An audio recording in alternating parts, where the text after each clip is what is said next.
Okay, I'm going to talk about a few different things here besides the stones I'm fixing to be working on and some other things. I just happened to be on YouTube checking some messages and some other things, and I just happened to notice something on my feed, which was a guy talking about the housing crisis and how stupid people were for being landlords and not allowing fur babies or pets into the rental units. Um, I've been in rentals. I've done rentals just like everybody else. I get it. I know what it's like having fur babies. I have three fur babies right now, and I absolutely love them. They're my children. Um, the the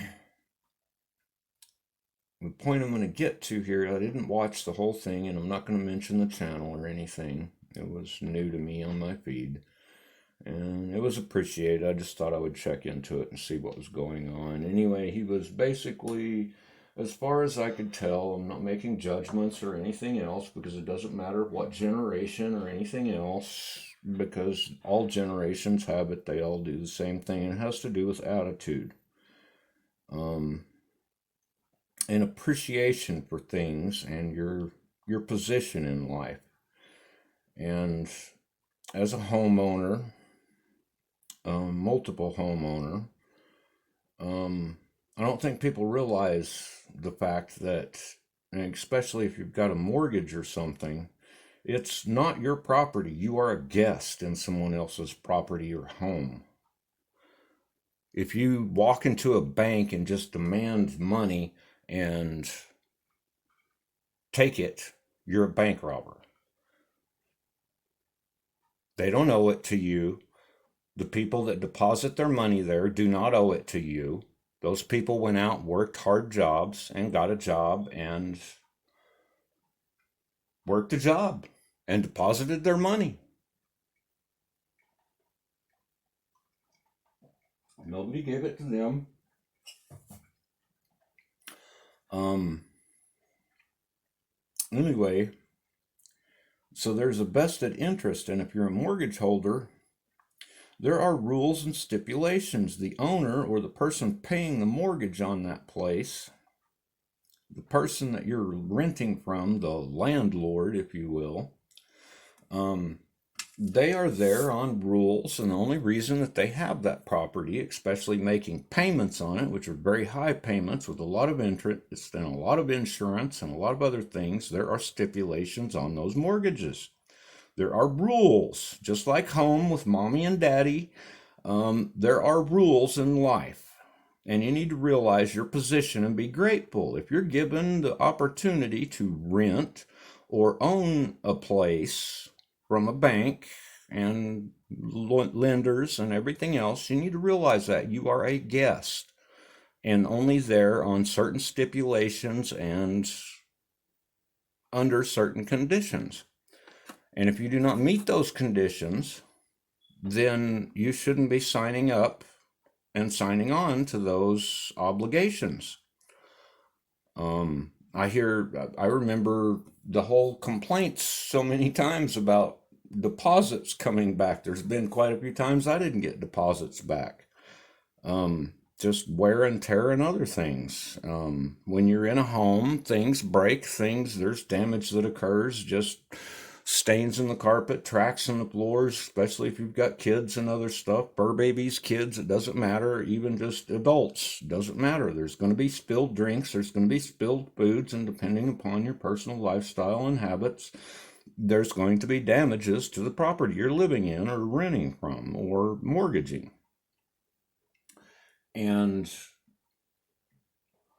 I'm just kind of sickened by multiple generations these days that just they think that you owe them everything, or the government owes them, or somebody owes them. They think that everybody owes them.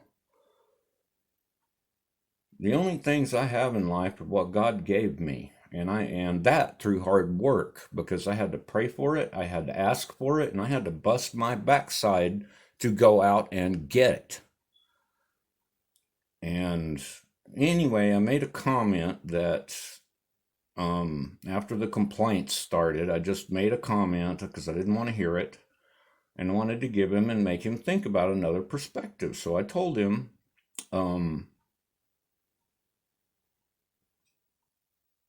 my whole statement was, I have 2 rooms for rent and pets are not allowed. His answer back and his response was, well, I don't allow landlords that don't allow pets on my channel. And I said, fine, you're the owner of the channel, and I respect that. This is your space, and do as you please and ban me or whatever. But just honestly, and very simply, if I see your feed, your name and your channel come up in the feed, I will make sure that it does not ever come up in my feed again, because I also have that option. So I was just trying to make a point and have that open discussion once again, which is another point of why there is no open discussion anymore. It's either my way or the highway, and there is no discussion. And fine. But as a renter or as a mortgagee, you have obligations that you're required to meet. And that means that you have to maintain the conditions of the property and the buildings. And when somebody thinks that they can come in, because I'm going to draw this up to a close real quick here. If you think you can go walk into somebody's house, throw a couple of $100 at them, let your pet shit in the floor, pardon my French, poop in the floor, I will try to edit that out, and it's all going to be good, I have a feeling you're going to be wrong. You're going to be very wrong. And that attitude right there is the fact that because landowners, homeowners, doesn't matter, landlords, whatever, there's obligations in other people, and they have to meet. It's a business. And even people as a homeowner or something, they have obligations to meet. And go back home and live with mom and dad and see how that works with that attitude. Some people need to grow up. And like I said, it's not just one generation. I've seen it in multiple generations, because I've been in friends that have rented places and totally wrecked it, and they thought it was funny, and it just sickened me.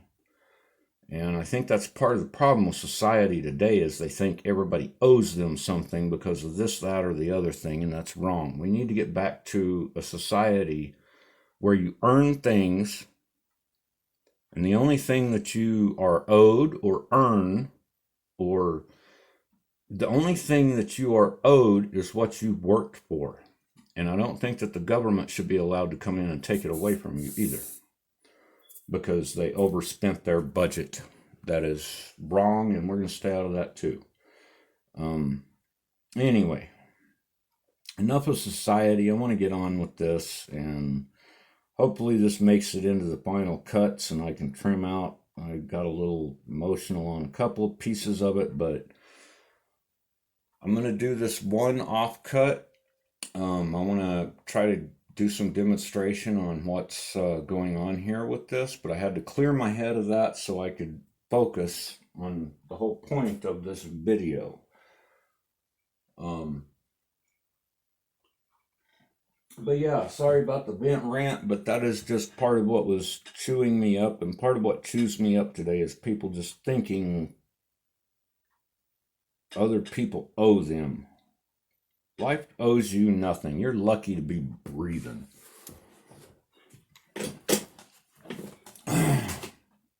Alrighty then. This one, I have to trim the edges and get enough of an edge on it to get a setting edge. I'm going to have to dome this off a little, which is going to show a little of that rind. That's why I'm doing this one as an experiment. It's a little thinner than the other two pieces, which I'm focusing on for her main two pieces. And we'll see what comes out of this. I'm hoping she lets me have one of these, at least one of the niblets of some. This is a really nice one. I don't have anything like this in my collection, so anyway, tis what it is. We agreed to a price and a thing, and we're gonna do it that. We'll stick to that. But she's a kind woman. This is the pieces for.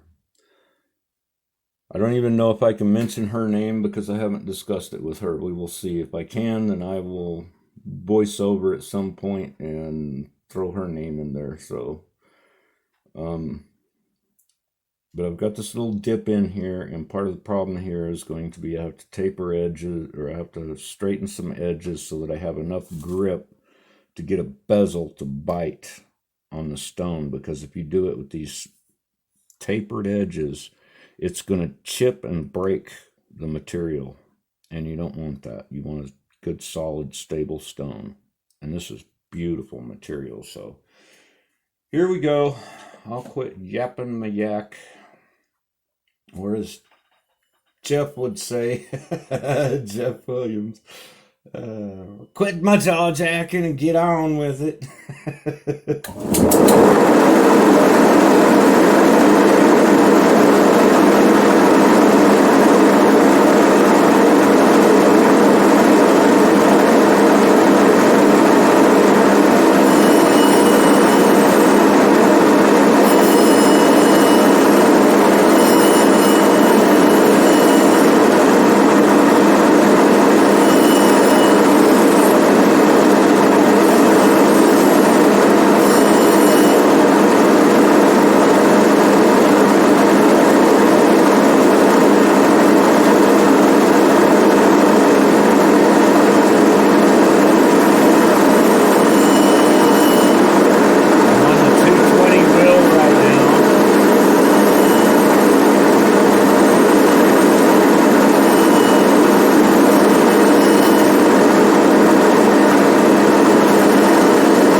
Okay, part of the thing I'm going to point out here is this right here.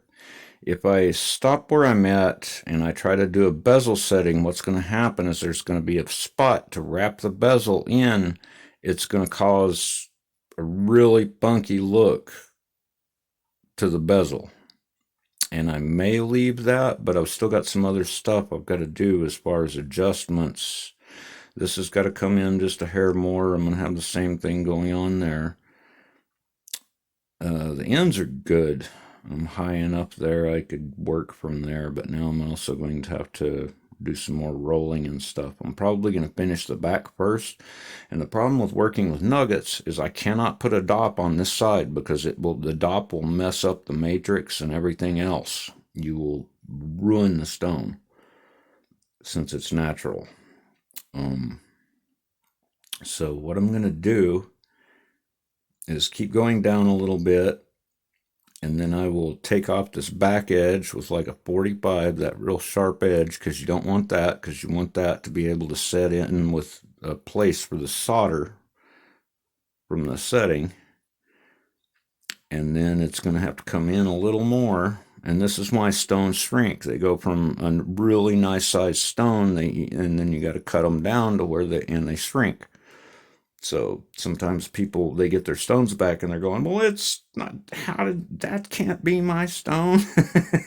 Well, it is your stone, and that's what we had to do to make it settable and an actual stone. Plus, the other thing you always want to keep in mind is the shape of the stone. You want a pleasing shape. So these are the things that make a piece valuable. Otherwise, it's just a blob of rock and it looks like crap. Sorry for the French, but...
Okay, I've got generally the shape that I want. I do still have a saw mark where it wobbled a little when I was trimming it off, so I'm gonna have to take that out. It's coming down. That'll bring this in a little more shrinkage on the stone. And then once I'm done with all of that and get the backside polished and finished, I will probably dop it up. And then I will begin to do the bezel setting bevel, because you don't want these at just a straight edge. You want them slightly tapered in so that you can get the bezel to grip the stone. But that's also why you have to have a good base for the stone to be able to sit down in there without a sharp edge or anything. So there will be a very, very slight dome. But I've got to do the back next, just to get these saw marks out and the diamond marks from the saw. And then I will do a final on the size and shape of the stone. And as you can see, it's already shrunk quite a bit. These won't be as bad because they're a lot thicker stones and a lot straighter edges. I did that on purpose just to make sure I wouldn't lose too much off of the big ones. But anyway, I'm going to have to taper these down just a little bit, which will show that rind that the owner was wanting. And then I'll have to taper, I'll go ahead and polish off all of that, and we'll see where we're at on this, and it will give an idea of what's actually going to be on the other stones, on the final stones. So that's where I'm headed.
Got all the saw marks out, and I've got a slight dome to it. I think I have somebody here, so I'm going to check my door real quick, and I will be back.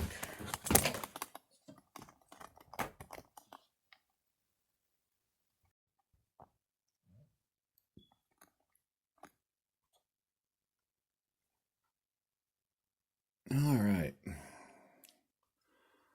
And yeah, I think I'm going to do this video separate from the rest of the cutting on that. Kind of got off topic, but this is what I do when I cut. I process things in my head and think about things. So I've still got to bring this side in some more because now I've back beveled and given it a slight dome in to make it easier to polish and get all the scratches out. I've still got to do a slight reshaping. I've still got a little high point here. But got a long ways to go yet. And I think you'll see why I'm having to take it in so much to do the nugget finish like I want, because to get the bezel to wrap properly, especially when you've got these high points, because if you don't do this properly, the bezel is going to be all wonky. It's going to be up and down and all over the place, and it's going to look like living heck. And you don't want that.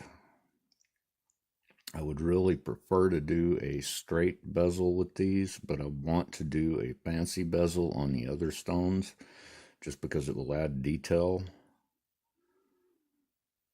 But this is my test stone, and anyway, I'm going to have to see how it comes out. I'm not sure how I'm going to play with the bezel, see how it works out, but some of this I'm going to have to taper off to make the bezel sit properly, which is going to change the whole look of the stone. And like I said, my main purpose here is to preserve the natural face of the nugget so that one side of the pennant is going to look just like the nugget did. And then when you flip it over, it will be the open back and you can see what was inside of the nugget. And that's what I'm trying to preserve here. So, and I'm trying to do it in a way that is visually appealing and hopefully beautiful. A tribute to the material and its natural form. So, anyway, cobbles.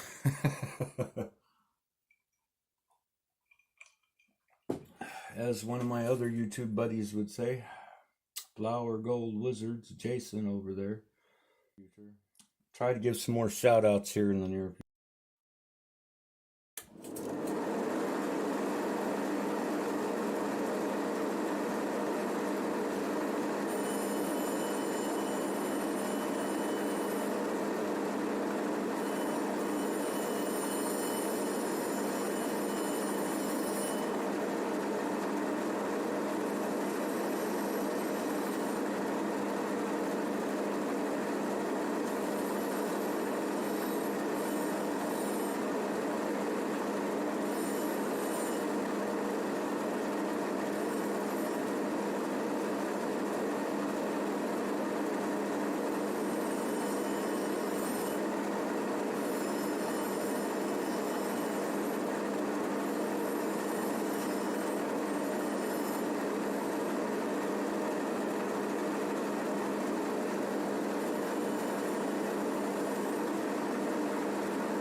Okay, and as you guys can see, this nugget has already totally changed from what it started out as. And a lot smaller, but at least I'm down to a basic of what I can work with and get a good looking stone out of. And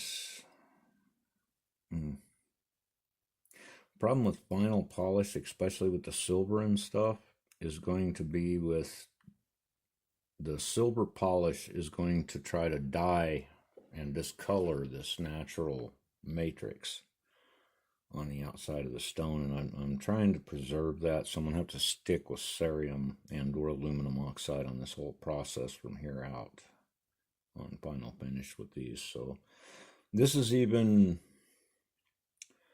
yeah, I knew it was going to be complicated. So I decided to start with this one because this is kind of an offcut, and even if I totally wrecked this piece, I can still get the owner of the piece what they wanted. So, and so far I'm not worried about it. I'm good. Because by the time I get a good even dome on this and get all the little facets from the flat stones or the flat wheels and all that taken care of, get it evened out, this is going to be a nice stone. I hope she's going to be happy with it. Absolutely beautiful natural material, and it looks like it is going to take an absolutely stunning polish. So I hope she's going to be happy with what I'm doing here. I'm trying my best, Don, applying every trick I've got in the book to make this work for you as close to what you wanted on your designs. Next is going to be the and the wheel I was just on is the 280, because I've got a 100, a 220, a 280, and then a 600. This is a high res wheel, and it is very aggressive, but it is also a lot finer than the 220, so it removes a lot of the facets, so it smooths all, and it's a soft wheel, so it removes a lot of facets from the flat wheels, and I hardly ever use the 100 grit unless it's an agate or something. So turning out beautiful.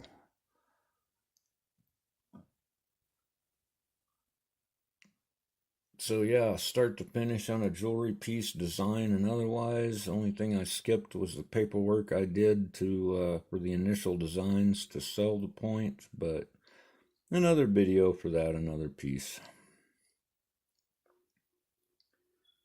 I think I'm covering enough in this one, and this is turning out beautiful. And as you see, I've got the opal doublets ready to go here.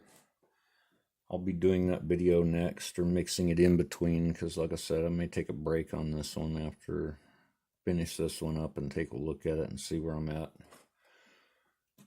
Because this is kind of stressful, especially when I got other funny things on my mind.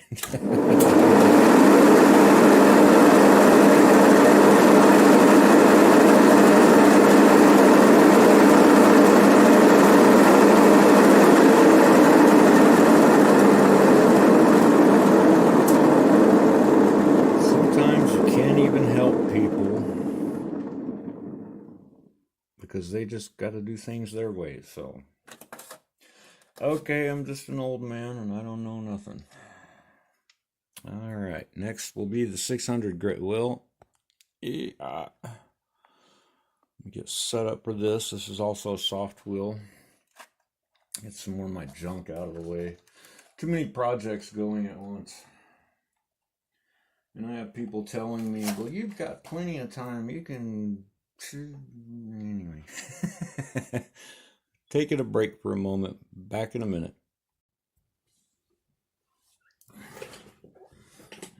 And I don't know, you guys let me know what you think in the comments down below. Sorry about the shakies there. I'm just an old man rambling on while I'm trying to focus on an artwork and make a presentable piece of art out of a piece of rough stone. Um, Trying to pass on some skills which are lost. A few people watch my parts of my stuff just to get an idea or ideas, and then they go off and either make similar or duplicates. And there's a lot of others. That's another thing is back in the day, we used to give kudos when we got an idea from someone or something like that instead of trying to just take it and own it as our own.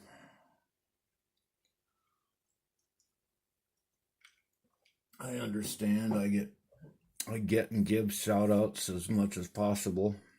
Um, Speaking of shout outs, once again, Big Kev, cool, thanks, inspiration, love all your stuff.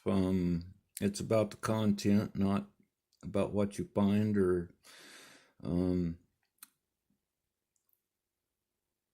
Andy over at Poverty Prospecting. You're another one. Love your content, love your simple style, just your old old school way of doing things.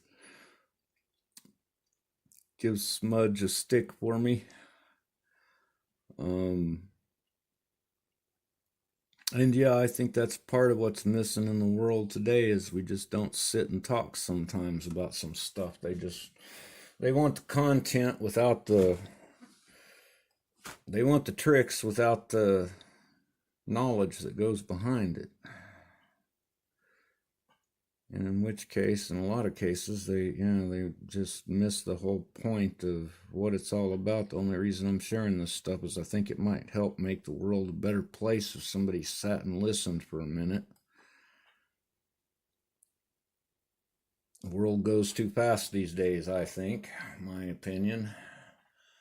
So, all right, I think I'm going to go ahead and try to remove the scratches on the 600 now out of this. And by the way, turquoise is a softer material.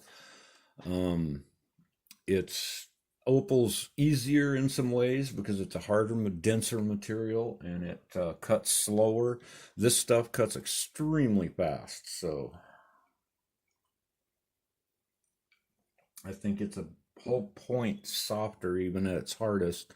Well, except in Cripple Creek turquoise here in the United States. Cripple Creek is some of the hardest I have ever encountered. It's 7.5. It is harder than quartz and or agates. So it is some hard stuff. The top gem on that stuff, and Cripple Creek is some of the best turquoise you will ever cut, much less own. Anyway, back to this.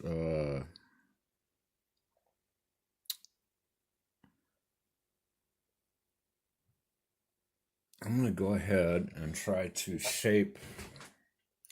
I'm just going to try to finish the back so I can start working on the dome. That's really bothering me because of the high points, and I've got to get that evened in and brought in. So I'm thinking and processing here while I'm doing the thing. Hope you guys don't mind my thought processes on this. It's part of the whole cutting process. I mean, I could fast forward and show you guys a quick clip without all the noise and play some pretty music and do some fancy graphics. I'm sure the old dog could learn some new tricks and do things your guys' way and even have AI assist. But I was hoping maybe somebody out there would appreciate. I know there's a few of you other content creators that I've mentioned that just they like the content. They like the volume of the content and appreciate that. So that's why I'm doing what I'm doing. And I'm hope it means something to you guys. Let me know.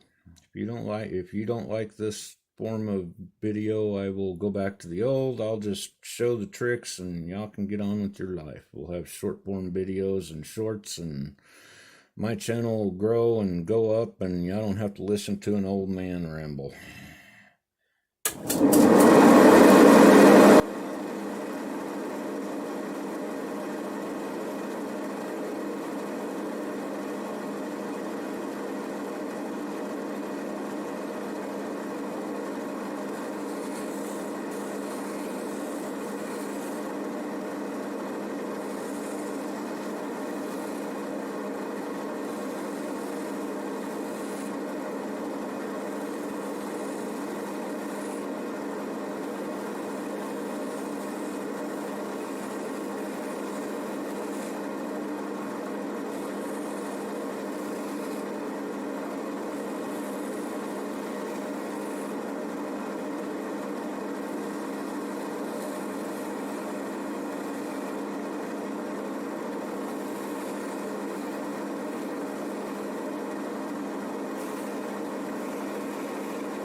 Okay, what I'm doing here is on the 1200, I'm not flat. It looks like I'm flatting it. I'm not. It's same as with the opals. I'm holding off on the edges. It's a slight dome. It makes it very much easier to polish. And I apologize. I will eventually get better camera angles and stuff. But anyway, it's a very super slight dome to this. It makes it very easy to polish and get all the scratches out and stuff. That's what I'm doing now. And then on top of it, I will take off all the, just go through the whole process you've seen so far. So just explaining that.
wiping my stone off. Once it drops, you've got to get the dust off of it or you'll contaminate your cerium lap.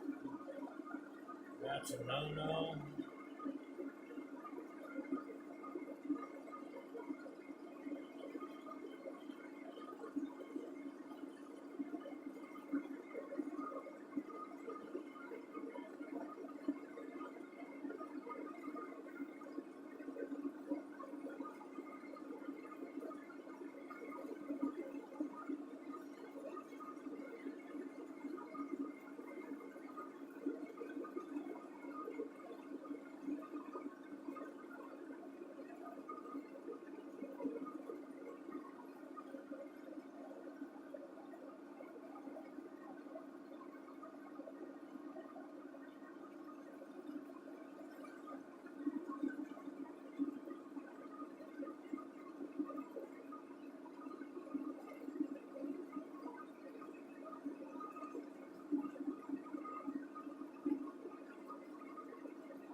Sorry, can't see. Hopefully you guys can.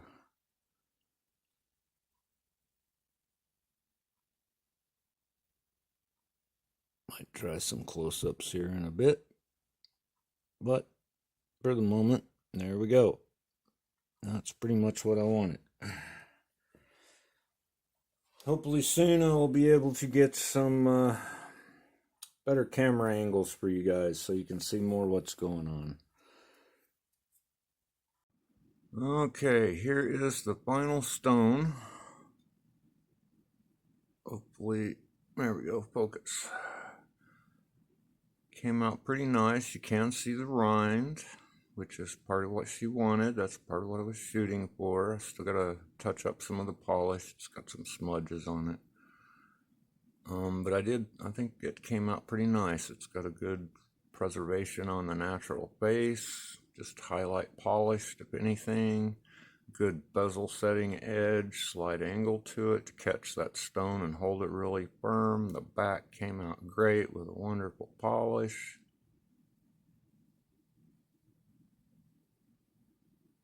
So I think this is going to work really nice. Anyway, I'm going to speak with the stone owner and find out what she thinks, and this is going to be her preview. The other stones will not shrink quite as much, so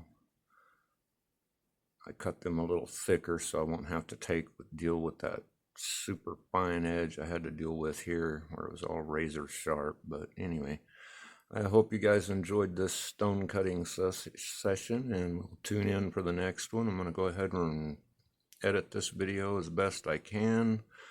And yeah, hope you guys enjoyed. Hope to see you soon, and watch for the next videos coming out. I think I'm going to do them one stone at a time, just to give you guys an idea. And the next one, like I said, will be slightly different, but alrighty then. You guys stay safe and stay warm. Seems to be cold these days. God bless. Bye.